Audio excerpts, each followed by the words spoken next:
నిన్న మధ్యాహ్నం ముఖ్యమంత్రి నారా చంద్రబాబు నాయుడు గారు గుడివాడలో అన్నా క్యాంటీన్స్ని ఇనాగరేషన్ చేశారు. ఈరోజు రాష్ట్రంలో మరొక 99 అన్నా క్యాంటీన్స్ని యాక్చువల్గా ఈరోజు మంత్రులు, ఎమ్మెల్యేలు, ఎంపీలు, ప్రజాప్రతినిధులు ఈరోజు యాక్చువల్గా అన్నా క్యాంటీన్స్ని ఓపెన్ చేసేటట్టుగా ఆదేశాలు ఇవ్వడం జరిగింది. దాని మీద ఈరోజు మార్నింగ్ 7:30కి రాష్ట్రంలో మిగిలిన 99 అన్నా క్యాంటీన్స్ ప్రారంభమైనాయి. అంటే మొత్తం 100 అన్నా క్యాంటీన్స్ని యాక్చువల్గా నిన్న ఇవాళ ప్రారంభించడం జరిగింది. 2014-19లో 203 అన్నా క్యాంటీన్స్ని ఆ రోజు ముఖ్యమంత్రి గారు పర్మిషన్ ఇవ్వడం జరిగింది. వాటిల్లో 183 అన్నా క్యాంటీన్స్ యాక్చువల్గా స్టార్ట్ చేసాం. మరొక 2 అన్నా క్యాంటీన్స్ అవి కన్స్ట్రక్షన్లో ఉన్నాయి. అయితే గత ప్రభుత్వం, వైఎస్ఆర్సీ ప్రభుత్వం రాగానే అన్నా క్యాంటీన్స్ని క్లోజ్ చేశారు. అసలు ఎందుకు క్లోజ్ చేశారో ఏమో కూడా తెలియదు. కేవలం 5 రూపాయలకి ప్రతి పేదవాడు చక్కగా భోంచేస్తున్నాడు. చక్కటి ఎన్విరాన్మెంట్ భారతదేశంలో బహుశా ఎక్కడ కూడా ఇలాంటి ఎన్విరాన్మెంట్ ఎక్కడ అన్నా క్యాంటీన్స్ లేవు. ఫస్ట్ టైం ఆంధ్రప్రదేశ్లో ఇలాంటి ఎన్విరాన్మెంట్, చక్కటి ఎన్విరాన్మెంట్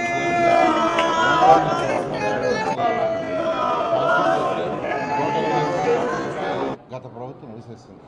కావాల్సింటే వాళ్ళు ₹1 ఇచ్చుండొచ్చు. మేము 5 రూపాయలు పెడితే పేదలకు సేవ చేయాలనుకుంటే ₹1 ఇచ్చుండొచ్చు.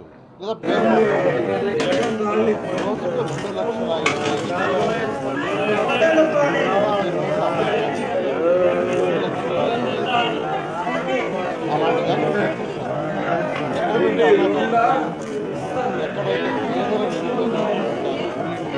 ఎక్కడైతే వాళ్ళకి అవసరం, ఫర్ ఎగ్జాంపుల్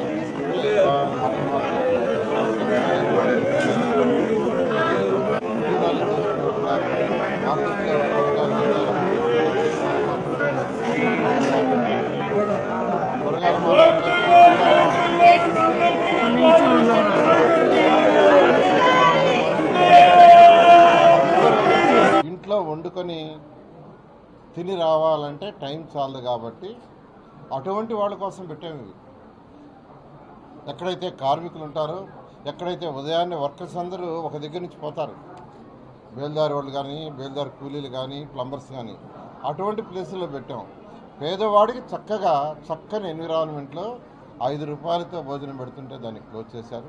అయితే ముఖ్యమంత్రి ఎలక్షన్స్ ముందు చాలా క్లియర్గా చెప్పారు, మా ప్రభుత్వం రాగానే వెంటనే అన్నా క్యాంటీన్స్ ఓపెన్ చేస్తామని. సో వారు చేసిన 5 సంతకాల్లో ఇదొకటి. మా శాఖ ఆదేశించారు, మీరేం చేస్తారో తెలీదు, 100 రోజుల లోపల అన్నా క్యాంటీన్స్ ఓపెన్ చేయాలని.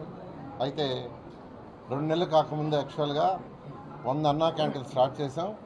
మిగతా అన్నా క్యాంటీన్లు కూడా వీలైనంత వరకు ఆ సెప్టెంబర్ 5వ తేదీ నుంచి సెప్టెంబర్ ఎండింగ్ లోపల కంప్లీట్ చేసి 203 అన్నా క్యాంటీన్ స్టార్ట్ చేయడం జరుగుతుంది. అవే కాకుండా రూరల్ ఏరియాలో కూడా అన్నా క్యాంటీన్ యాక్చువల్గా స్టార్ట్ చేసేదానికి నిన్న యాక్చువల్గా అనౌన్స్ చేశారు. కూర్చొని ఎక్కడెక్కడ ఈ అన్నా క్యాంటీన్ పెట్టడం జరుగుతుంది. దీనికి కొందరు దాతలు ముందుకు వచ్చారు. శ్రీనివాసరాజు అని గుంటూరులో ₹1 కోటి 4 డేస్ బ్యాక్ యాక్చువల్గా ఫండ్ ఇచ్చారు. ముఖ్యమంత్రి గారి సతీమణి గారు 1 crore ఇచ్చారు. నిన్న ముఖ్యమంత్రి గారు ఓపెన్ చేసిన దగ్గర 58 లక్షలు ఇచ్చినాయి. ఈ విధంగా కార్పస్ ఫండ్ డెవలప్ చేసి దీన్ని పర్మనెంట్గా యాక్చువల్గా అన్నా క్యాంటీన్స్ ఉండే విధంగా చేయాలని ముఖ్యమంత్రి గారు యాక్చువల్గా చెప్పారు. అయితే 2014 నుంచి 19 దాకా ఏదైతే మెనూ ఉందో అదే మెనూ కంటిన్యూ చేస్తున్నాం. అదే రేట్లు కూడా పెంచడం లేదు. ఇది అక్షయ పాత్ర వాళ్ళకి ఇచ్చాం. వాళ్ళు స్వచ్ఛంద సంస్థ, వాళ్ళు కూడా టెండర్లో వచ్చారు. దీనికి రోజుకి ₹90 యాక్చువల్గా ₹90 వాళ్ళకి పే చేస్తున్నాం. ₹90 ఒక వ్యక్తి 3 పూట్ల తింటే ₹90 వాళ్ళకి పే చేస్తున్నాం. అందులో తిన్న వ్యక్తి 3 పూట్ల తింటే ₹15 పే చేస్తారు. మిగతా ₹75 ప్రభుత్వం పే చేస్తుంది. మిగతా ₹75 ప్రభుత్వం, అంటే పేదవాడు 3 పూట్ల తింటే వాడికి ₹75 ప్రతిరోజు యాక్చువల్గా ప్రభుత్వం ఇచ్చేటట్టుగా క్వాలిటీ ఫుడ్, టేస్టీ ఫుడ్ ఉండేటట్టుగా చేయడం జరిగింది. ఏ మెనూ అయితే ఉండిందో ఆ మెనూనే కంటిన్యూ చేయడం జరుగుతుంది. వీలైనంత తొందరలో మిగిలిన అన్నా క్యాంటీన్స్ కూడా ప్రారంభించడం జరుగుతుంది.